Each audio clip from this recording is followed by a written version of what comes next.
Okay, we're back with our guest, Tony Nard, president and co-founder of Pen Seekers. And like I said, Tony, question a lot of black people probably want to know, what got you into golf in the first place? Ironically, um, I was raised in golf. My father happened to be a member of the Party club in Fort Wayne, which was an all black club that still exists today. But it was really huge in the 70s, and my dad played. And actually, he used to just drop me off at the putting green and be like, "Be here when I get back." So I found myself spending 3, 4 hours a day just around the green. So eventually, I started swinging, and I ended up in a tournament when I was roughly 10, and I was an athlete, so I played all other sports. Golf wasn't one that I thought I was gonna ever do. So, but I got in the tournament. My dad put me in, and I was in second or third place until the last hole, and I committed a foul. Um, Do you remember which one it was? I want to say I grounded my club in the sand on a sand shot, but I didn't know. So it's a stroke penalty for doing that, and it made me lose a place, which at the time I really didn't. I mean, I didn't really care. I was just happy to kind of get out of there. But I happened to be the only minority kid in the event, and all the little white kids gathered around in a little circle and hee hee and ha ha about me No. not knowing the rules. Wow. And honestly, in my head, I was thinking, I don't even play this game. I really don't care what y'all think. Let's go do something else and I can prove. But uh, I never picked up a club really for 30 years after that. Wow. And I look back on that day, and that's what spurred our youth academy. I always wondered if it would have been 2 or 3 more minority kids there, and they would encourage me like next time kick their butt, or gave me some encouragement to really go after it. You would have What it I off. could have, what I could have done with the game, but Yeah. by it just being me, I never felt Welcome. welcome, invited into it from my peers. So it was easy for me to just give up on the sport. But for the academy, one of our goals is to get young people playing on high school teams. So we want to catch them early enough, expose them to the game, and then get 2, 3, 4, 5 of them out there together, so they don't ever get that feeling, and learn how to have fun with it.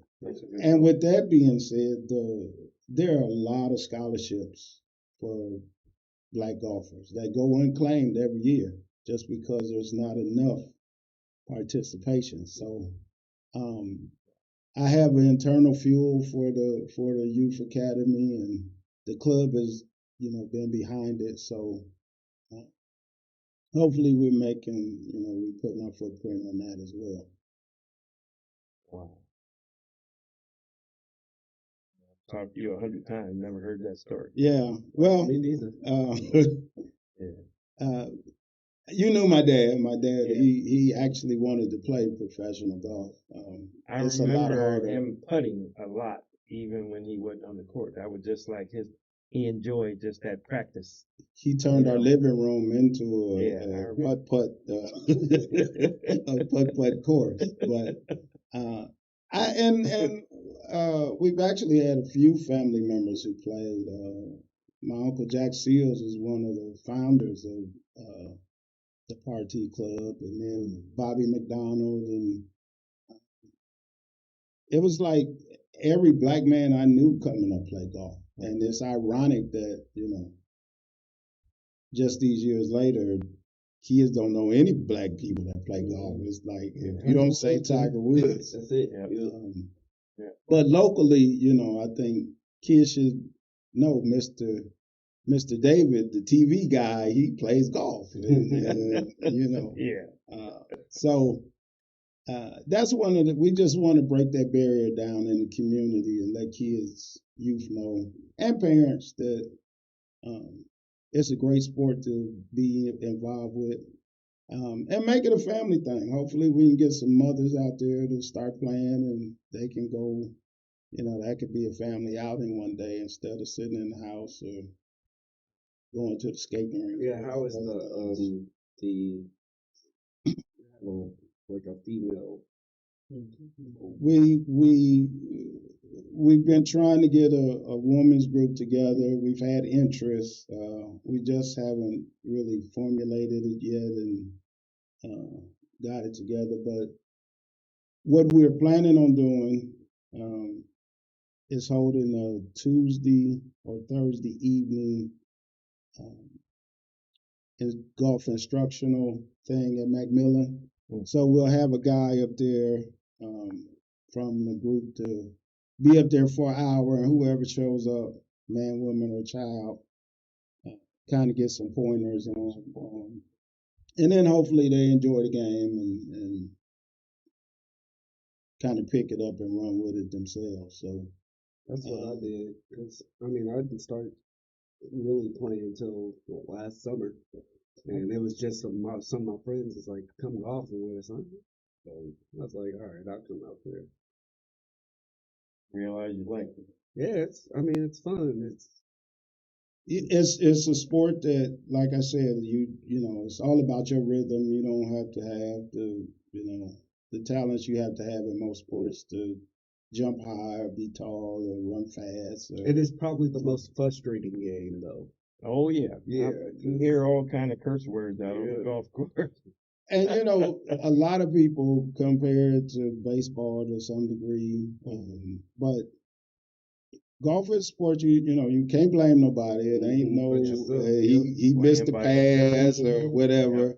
And it's an active game. It's interactive. Baseball, you know, you might stand out in right field and never get a ball hit to you for 3 hours. You just getting a tan.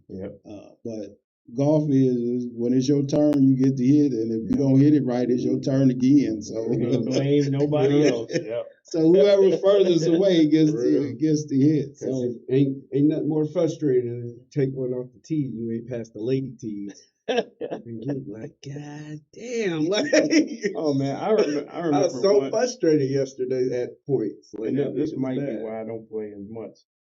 I hit it off the tee, hit a tree, and it landed right back in front of me. Oh yeah, that happens all the time. I was like, man, you know, the game is really more mental than it is physical. I mean, you got to be able to lock in your head, because I'm considered a pretty decent golfer, and I mean, there's days I can go out and it'll show up on the scorecard, and there's days you'll look and be like, "This not the same guy. What happened to that guy?" But there's a lot of new stuff per course, though. The wind could be different. The course is different. You know, the sun could be right in your face versus behind you the last time. You know, there's a lot of things that the rough can be taller, the greens can be faster. It's just it's a game you never master, and I think that's the key to the game. I mean, even the great, you know, Woods and Nicklaus, and they had some bad rounds. I mean, and Tiger don't even always make the cut. Jack didn't always even make the cut. So you feel your game out and work with what works for you, and then you know the rest is just pencil and paper. You gotta write that number down. No matter what it is. Yeah. I know. So, you can't even make it sound good. So I got double par. Double par is not good. And we actually picked the ball up at that point. We'll to the next hole.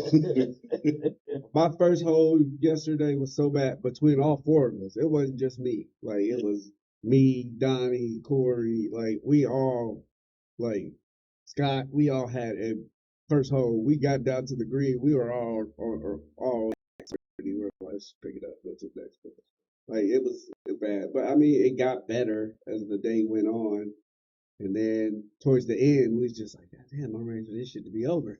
But Been out here long enough. yeah, been out here all day. But it's like I said, it's fun and like I'm glad I joined the Pen Seekers because it's like I said, it's you meet all kinds of people out there, like and you know the encouragement to you can get down on golf like really easily. You can be like, I ain't never playing that shit ever again in my life. Like I swung the ball, I hit the top of the ball about 4 times. It went 2 yards, and I'm already on stroke 5 on a par 4. Like so, like I mean, you could really, it can kill your self esteem sometimes. So like to have people be like, you know, just keep your head down, you know, make sure, you know, Good to help days, you through good it. days, Yeah. bad days. Our little motto is the fellowship is real. If nothing else is real, the fellowship Even if is. you had a bad day on the Right. course, We you'll go into enjoy the it. 19th hole and we talk about it and we drink about it and one of the things I personally take, you know, as a great win is when we go to golf courses, they're not used to seeing so Yeah, many that would be- minorities in a group, and it's always like a wild thing. Yeah. Like I really, said that y'all got yesterday when we was in Decatur. yeah, Yep, we y'all were in got Decatur 30, yesterday. and then we ended up with Yeah. 42, and it's Yep. like 42 of you guys. We're running out of carts here, Yeah. so You you know. know them like because it was two little Caucasian ladies, and they was like, it's a lot here. Well, I hope eventually you guys are showing up in triple digit numbers. I hope Pen Seekers keep growing. I hope you branch out into other cities, and you know, wish you guys all the success in the world. Thanks for being our guest. Like I said, you're one of our guinea pig guests on the 260 podcast. He's a relative, so Yeah. you know we just happen to have a relative who has a really good golf organization going. So like it was easy for us to be like, hey. But one more time, point of contact. Anybody listening that's got a son or even an adult or a daughter that would be interested in joining or at least coming out to learn about it.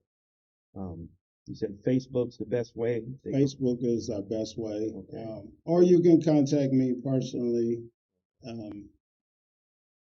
Tony Nard, 260-414-0640. And if I don't answer, I will get back with you. Our Youth Golf Academy begins June 14th.